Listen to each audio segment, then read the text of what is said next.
तो मैं हूँ विजय लक्ष्मी, आप लोग को अपने चैनल में स्वागत करती हूँ। एक बहुत प्यारा सा सोहर कन्हैया जी का गाने जा रही हूँ। आप लोग मेरे चैनल को लाइक करें, सब्सक्राइब करें, कमेंट करें। जय श्री राम। बाची आही बैठी है जसोदा तो कांदा यार जी करई कांदा जे करई हो मैया दई देती ढल तारावरिया कंस मारिया बई कंस मारई जाबई हो मैया दई देती ढल तारावरिया कंस मारई जाबई कंस मारई जाबई हो मैया दई देती ढल तारावरिया मामा का मारई जाबई एक बाना गईले दूसरे बाना तीसरे बिंदर बाना हो बहिनी रहिया मिल गाये कंस पूछाही कुशलाहट पूछाही कुशलाहट हो किया कर हुआ तुम धुलरू तो किया कर धुलरू तो किया कर धुलरू हो बेटा कौने रानिया वाक नारी तो घूमन तू आयो खेलन तू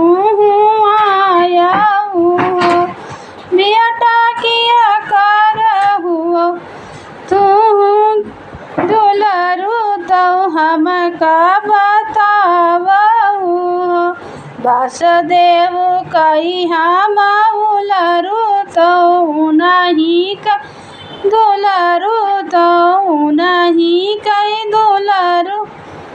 हो मामा देव की रानिया माँ कई पूत तू हाई मारई आयन तू हाई मार आयन हो मामा देव की रानिया माँ कई पूत तू हाई मारई आयन तू हाई मार एतनी बचन सुनाई कंस तो मन दुखित भइले मन दुखित भइले हो बहिनी गोरे मोरे तनही चादरिया सोवही दुखानी दरजस सोवही दुखानी दरे हो भीतरा से निकरी है रानिया तो पिया से रजी करई पिया से रजी करई हो कंस से रजी करई हो पिया होई गई काले उना के जोनिया उठाओ मुँहा धुआवा उठाओ मुँहा धुआवा राजा होई गई काले उना कई जोनिया उठाओ मुँहा धुआवा उठाओ मुँहा काऊ कहाँ मोरी रनिया कहत दुख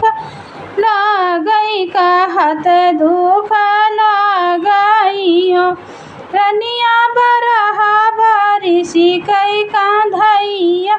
हमई मारी डरी है हमई मारी डरी है हो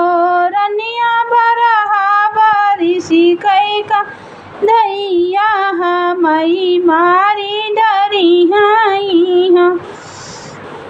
हम नाही बचबाई हो चुप रहो हे राजा चुप रहो याऊ रौस चुप रहो हो राजा